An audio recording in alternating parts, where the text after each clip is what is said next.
जय श्री कृष्ण। दोस्तों, स्वागत है भगवद गीता के श्लोकों की इस दिव्य यात्रा में, जहाँ पर हम ज्ञान के गहरे समुद्र में डूबने वाले हैं। इस यात्रा में हम जानने वाले हैं गीता जी के संपूर्ण 700 श्लोक। गीता के ये श्लोक संस्कृत में पेश करके हम आपको इनका सरल हिंदी में अर्थ समझाएंगे। भगवत गीता श्री कृष्ण की दिव्य शिक्षाओं का अनमोल खजाना है, या कहें गीता वो हमारे जीवन का आंसर है जो हमारे अंदर उठने वाले अनगिनत सवालों को सॉल्व कर देता है। भगवत गीता के अंदर श्री कृष्ण ने अर्जुन को वो ज्ञान दिया है जहां अर्जुन के थके हारे मन को गीता ज्ञान ने फिर से खड़ा कर दिया। आज के समय में अगर हम भगवत गीता के श्लोकों का मनन करते हैं और जीवन में उतारते हैं तो ये श्लोक हमारे संशय को खत्म कर हमारे दुखों का निवारण करते हैं। आज जो श्लोक है गीता जी के पहले अध्याय के श्लोक 36 से 40 तक हैं, जहाँ पर अर्जुन का मन अपनों के कारण चिंतित है और पूरी तरह से अशांत है। वो इस युद्ध में मरने वाले अनगिनत सैनिकों और सामने खड़े अपने ही परिवार के लोगों की मृत्यु को देखकर गहरे शोक में है। अर्जुन अपने इस दुख को श्री कृष्ण को बता रहे हैं और भगवान श्री कृष्ण उनके मन की हर पीड़ा को सुनते हैं। पाप मेवा शरे दशमा न हत्वे तानात तायेनः तस्मा नारहा वयम हंतुम धार्तराष्ट्रं सबांधवान् स्वजनम ही कथम हत्वा सुखिनः श्याम माधव। अर्जुन कह रहे हैं, यदि हम इन कौरवों जो आतताई हैं इनको मारते हैं तब भी हमें कोई सुख नहीं मिलेगा। ये कार्य तो केवल पाप का कारण ही बनेगा। यह हमारे अपने हैं, उन्हें मारकर हम सुखी कैसे हो सकते हैं। सही काम यदि गलत भावना से हो तो वो पाप बन जाता है। अर्जुन जानता है कि कौरव अधर्मी हैं, फिर भी कहता है उन्हें मारने से सुख नहीं मिलेगा क्योंकि वे अपने हैं। कई बार हम किसी गलत व्यक्ति के विरुद्ध सही कदम उठाने से डरते हैं, सिर्फ इसलिए कि वो हमारा अपना है। हम रिश्तों को धर्म पर भारी कर देते हैं और एक गलत निर्णय कर लेते हैं। यद्यपि ना पश्यन्ति लोभो पहत चेतस कुल क्षय कृतम दोषम मित्रद्रोह च पातकम। हालांकि ये कौरव लोभ से अंधे हो चुके हैं और कुल विनाश के दोष तथा मित्रद्रोह के पाप को नहीं समझते। जब मन लोभ से ढका होता है तब सत्य स्पष्ट दिखते हुए भी दिखाई नहीं देता। कौरव राज्य के लोभ से अंधे हो चुके हैं। वे सत्य को देखते हुए भी सत्य को जानना नहीं चाहते। आज जब हम लालच में होते हैं, पैसे, पद, यहाँ तक हमें दूसरों की पीड़ा, रिश्तों की मर्यादा कुछ भी दिखाई नहीं देता। दूसरों के अपराध को देखकर खुद को उस अंधेरे से बचाना यही धर्म है।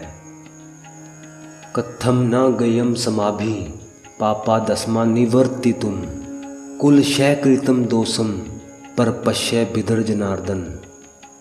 जो लोग कुल के विनाश के दोष को नहीं देख पाते वे अज्ञानी हैं। उनके लिए यह समझना मुश्किल है, लेकिन हम जो इस पाप दोष को देख सकते और समझ सकते हैं, हमें इस पाप से बचना चाहिए। अर्जुन कहता है, हमें तो कुल के पतन के दोष समझ में आते हैं, फिर हम ये युद्ध क्यों करें। आज के समय में जिनको अपनी जिम्मेदारी का पता है, जिन्हें नैतिकता, धर्म और न्याय का बोध है, अगर वही चुप रह जाएं या भाग जाएं, यानी जो अपने धर्म को जानते हुए भी चुप रहता है, वो सरासर अधर्म को बढ़ावा देता है। कुल शरे प्रणश्यन्ति कुल धर्मा सनातनः धर्मे नष्टे कुलम कृतसनम धर्मो विभवत्युत।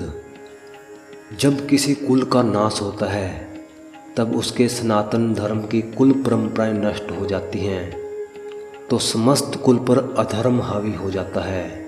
आज के समय में अगर किसी परिवार की रीढ़ टूटती है, यानी जब परिवार में बड़े बुजुर्ग नहीं रहते, तो अगली पीढ़ी को संस्कार, धर्म और परंपराओं का ज्ञान नहीं होता, तो पूरा कुल परिवार अधर्म से भर जाता है। उस समय परिवार से संस्कार नष्ट हो जाते हैं, परिवार में बड़ों का सम्मान नहीं होता, सत्य बोलने का बोलबाला खत्म हो जाता है और पूरी पीढ़ी अधर्म के प्रभाव में बह जाती है। अधर्मा विभवात कृष्ण पर दुष्यंती कुल स्त्रिय स्त्रीषु दुष्टाशु वार्षणे जाते वर्ण संग्रह। जब अधर्म फैलता है तब कुल की स्त्रियां दूषित हो जाती हैं और उनके दूषित होने से अनैतिक संतानें उत्पन्न होती हैं। जब अधर्म बढ़ता है तो सबसे पहले उस समाज की स्त्रियों की गरिमा नष्ट हो जाती है और वही समाज की सबसे बड़ी हानि है। आज के जीवन में भी स्त्रियां समाज की संस्कृति को आगे बढ़ाती हैं, पर जब समाज में अधर्म, अश्लीलता, लोभ, हिंसा आदि बढ़ती हैं तो महिलाएं सबसे पहले शिकार बनती हैं।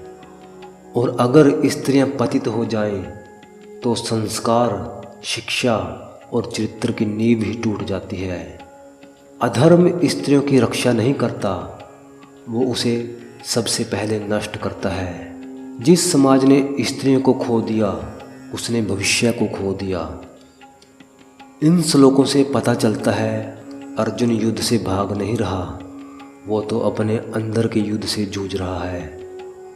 और यही युद्ध हम भी हर दिन लड़ते हैं, परिवार और सत्य के बीच, धर्म और मोह के बीच। तो श्री कृष्ण भगवत गीता में हमें यही संदेश देते हैं, भावनाओं में बहकर अपने धर्म को कभी त्यागे नहीं। जो अधर्मी हैं उन्हें पहचानते हुए भी यदि हम चुप रहते हैं तो दोष हमारे भी हैं। जब तुम जान चुके हो कि पाप क्या है तो पीछे हटना सही निर्णय है। जब धर्म नष्ट होता है तो समाज और परिवार की रीढ़ टूट जाती है। जिस परिवार कुल में स्त्रियों का सम्मान किया जाता है वही कुल और परिवार महान है। तो दोस्तों, इस वीडियो में हमारे पहले अध्याय के 40 श्लोक पूरे हो चुके हैं। अगले श्लोकों के साथ हम जल्द ही लौटेंगे एक और नई वीडियो के साथ। तब तक के लिए जय श्री कृष्ण।